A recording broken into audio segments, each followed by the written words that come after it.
Hello everyone, Eb here with Tech Motorsports, and here we are again, back with the E36 Track Car Edition. So this episode is going to be on the shifter itself. So we're upgrading the stock sloppy-ish shifter, and we're going to go ahead and rebuild it with some UUC components. So there's a handful of items sitting here.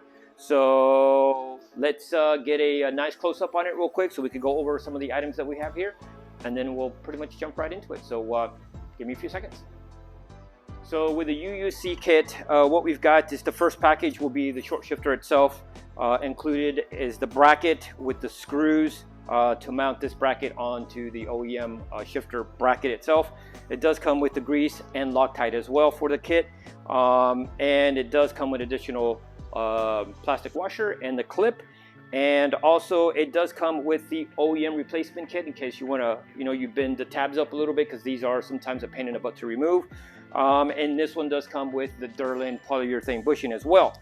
We decided to go with the DSSR kit. So we have the DSSR rod here. With that kit, it comes with the new pins, plastic washers, U-clips, and some grease as well. So with that, because we're already there, exhaust is down, heat shields and everything there. So what we're also doing is installing the new shift rod yoke. So we've got that in, here.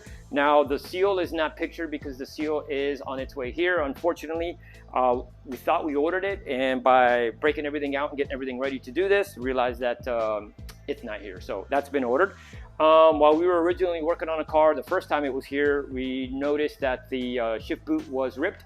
So we're replacing that ripped shift boot. And then also this looked a little deteriorated, so we're going to go ahead and replace that.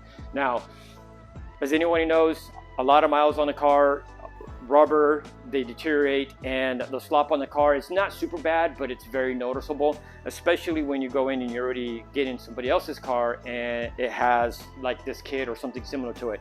And you can just definitely tell the shifting is so much more crisp on a refreshed shifter system. So, and that's what we've got going on here. What we're going to do is we're going to take a quick look and check the slop on this car so that we have a comparison for when all this is installed, and see what the current slop is at this time with this kit. It's going to be night and day difference. It's one of, in my opinion, one of the most favorite things that I like about these cars being on the E36 or E46 is this right here, because you got to think it's manual, and as soon as you get in it, this one item is what you're banging back and forth, and every time you shift the gear, you get to feel the crispness of the movement and the installation of the next gear. So yeah, so we're going to go ahead and get into it. So let's jump onto the interior of the car.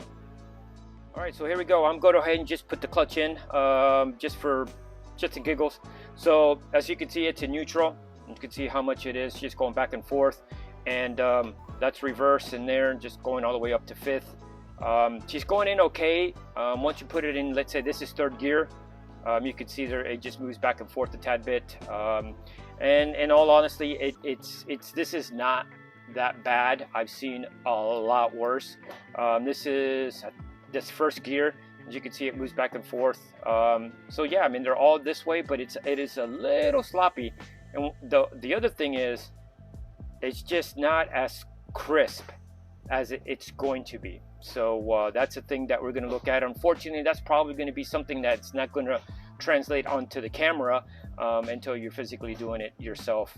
You're sitting in the car. But this is by far, as I stated, one of my favorite upgrades, because it is just something you use all the time you shift in, and it feels awesome. So yeah, so I'm just going to go ahead and start removing. I'm not going to go through the whole process of removing the exhaust and any of that sort. We'll just touch base with what needs to be done, and I'll just concentrate on physically removing all the OEM components and installing the new CCE ones. So pick you up in a second.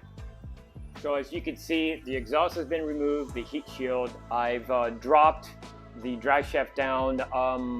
Not all the way, it's still attached to the differential, but I got it detached from the transmission.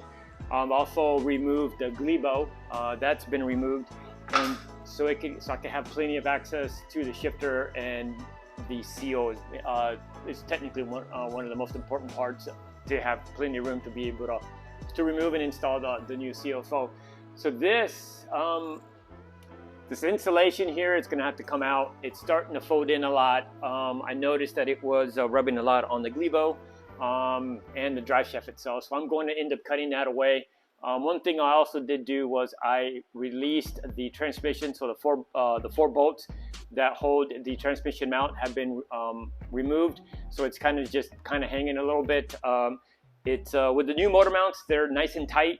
So there's just enough movement to where enough movement down to where I could access the pain in the butt clip to remove that stinking thing and to be able to get that whole shift mechanism or shift assembly out. So yeah, I'm gonna go ahead and get that out. And also, of course, I've already went upstairs or up in the interior. I've already removed the shifter, the boot, and also disconnected the rubber grommet, the rubber item right there from the chassis itself. So all that is loose is just a couple more little things here, and she's out. All right, so I got the OEM shifter here out of the car now. So I've already gone through and gave it a bath to try to get all the grease and gunk that's on there. So it'll make it a little bit easier to reinstall everything. That way I'm not introducing any dirt, especially into the ball socket here with the new grease.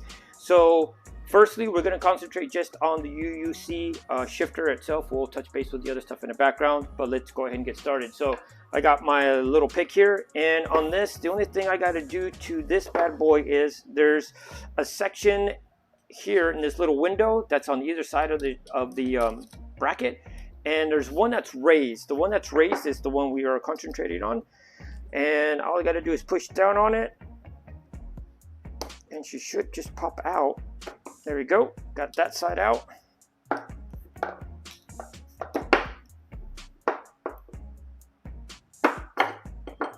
And there she is. So there is the OEM shift rod. Now, if you could tell, I'm going to put these up in comparisons to one another.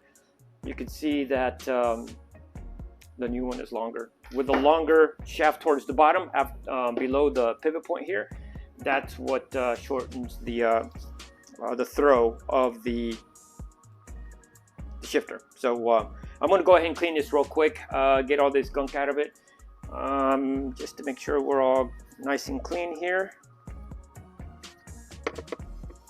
After removing these, after I have to remove those, just to be able to slot this in to get it into the coupler itself. This is beveled, so it's only going to go in one way. So now what we have to do is get the cup itself and insert it there, and that's what I was talking about. You have those 3 screws that they tighten into there and secures this base here. So I'm going to go ahead and do that, and don't forget the Loctite that comes with the kit.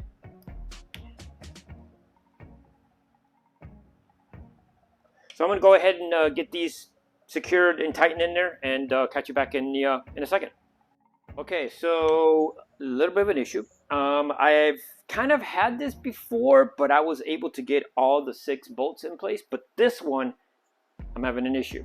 And what I'm able to do is only get one of these screws to bite. So instead of sanding this down, because this is going to take a while to be able to get it down, plus I do not want to mess with the height, if there's any height that gets thrown into the whole rigmarole of this, I'm going to leave this the same. What I'm going to do is I've already marked my little slots here, and I've got a small little file that I'm going to end up using it, and I'm just going to slot it out enough to where I can get the bolt to go in there and it actually thread on here, and then it'll tighten down. So that's what I'm going to end up doing, and I'll pick you up here in a bit.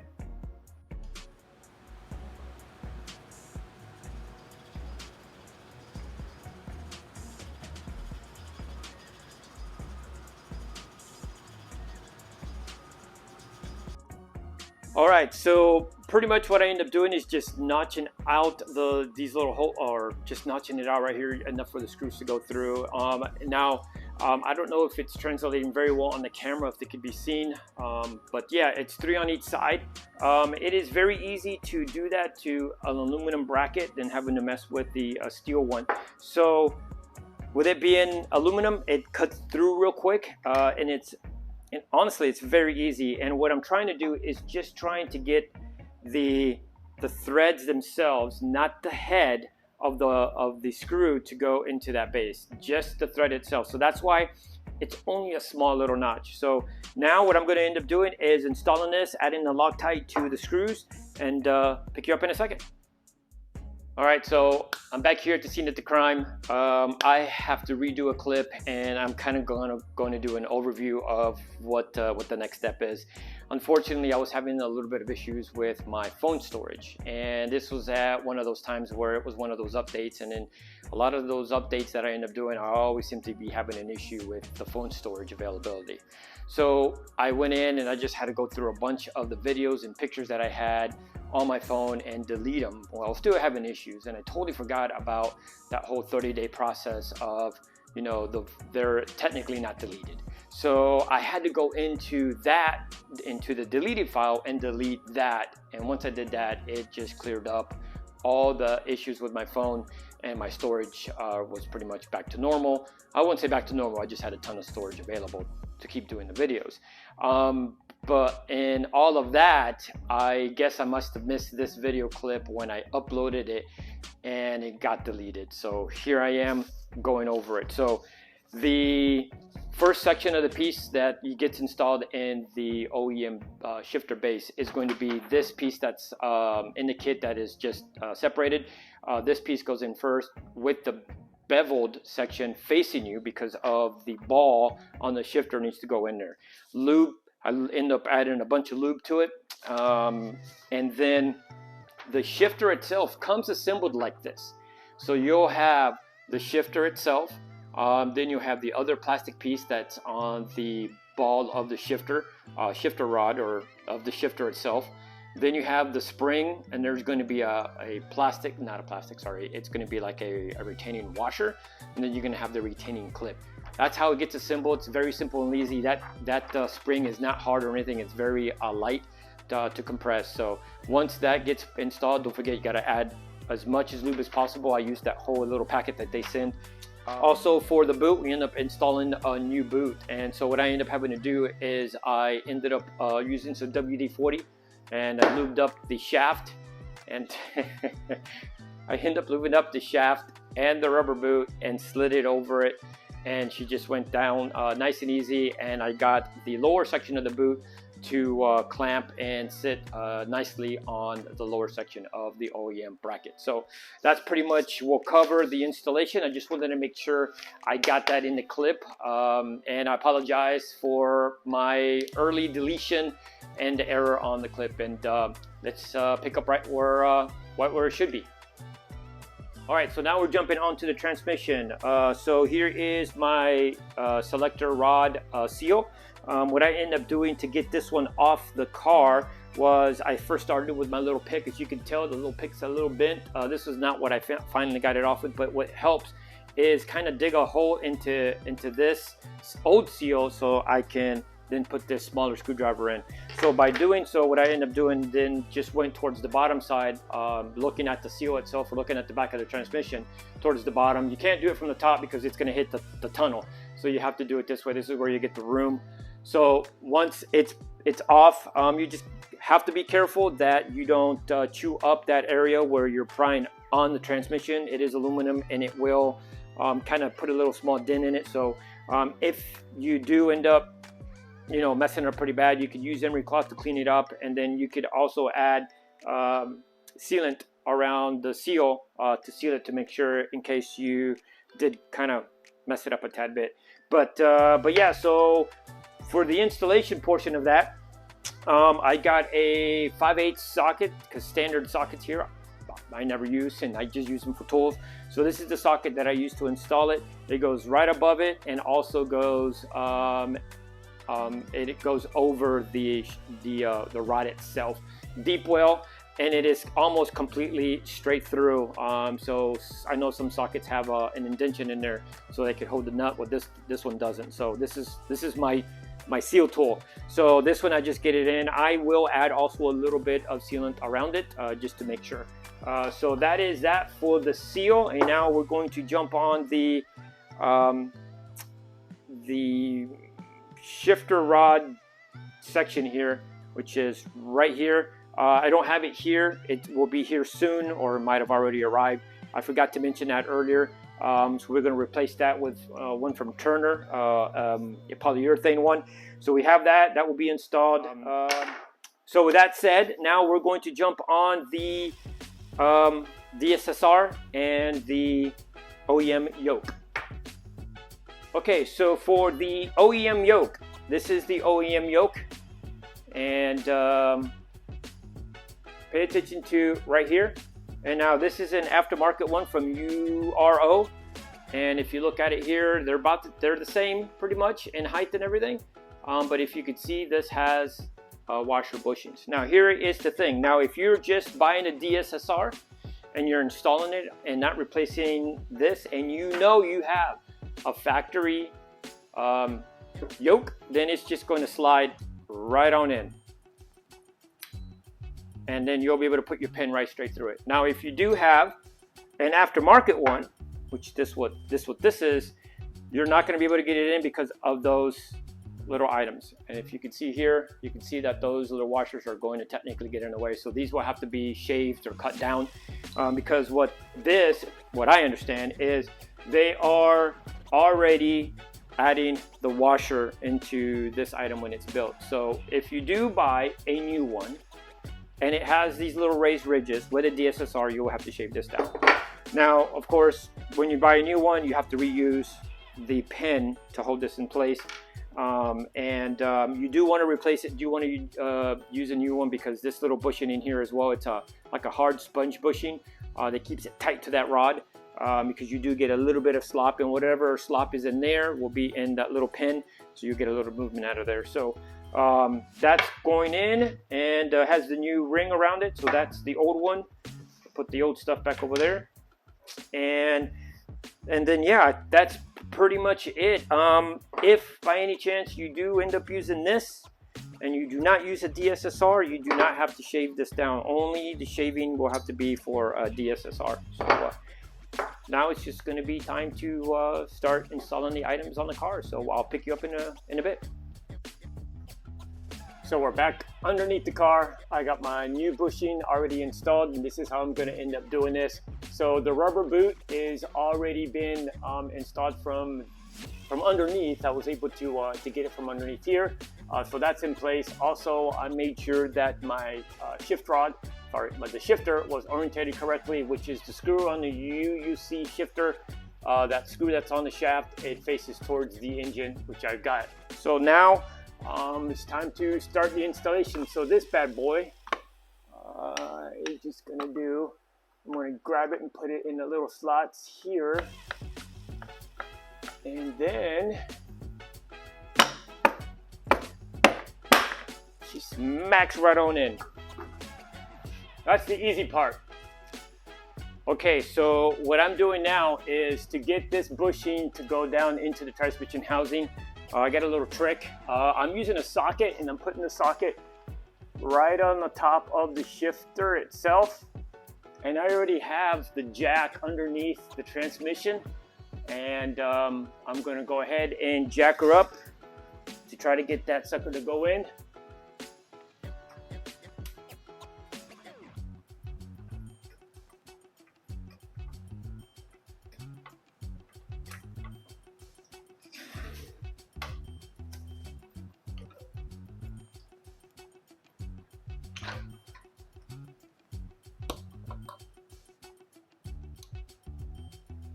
All right, so I've got it pretty much level.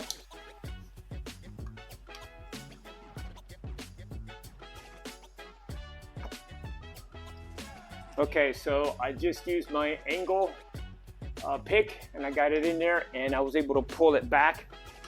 And let's see if it got me really close. And it looks like it did. But it's not that easy. No. Don't make it think it's that easy. Yeah, there you go. So what I'm trying to do now is I am going to, oh, look at that. I got a bolt that I could thread into.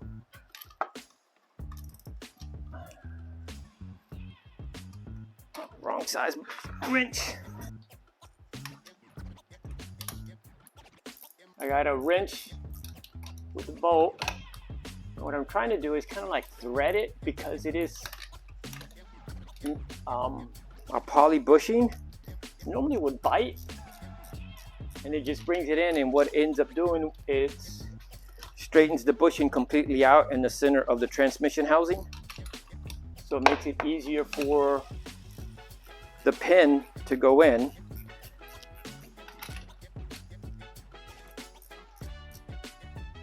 Now the reason why I'm not hammering or anything is because I don't want to risk of the bolt not being in the center of the aluminum bracket on the transmission, and I don't want that sucker to hit it and break it and shear it off. So it takes a little bit more longer time, but this is a good way to center it up all the way straight through, as long as the bolt comes through on the bracket. And she did. So now in reverse order and install the pin.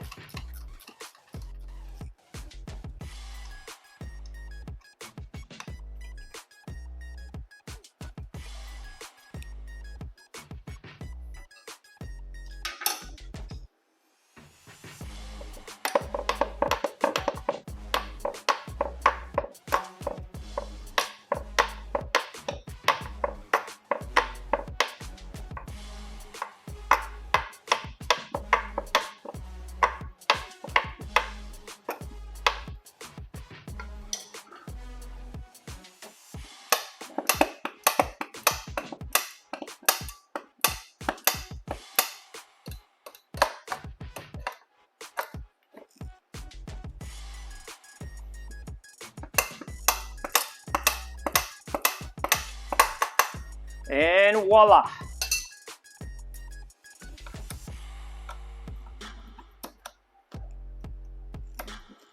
All right, so I got both of the washers in place. One in here, and then one back here where the clip's gonna go.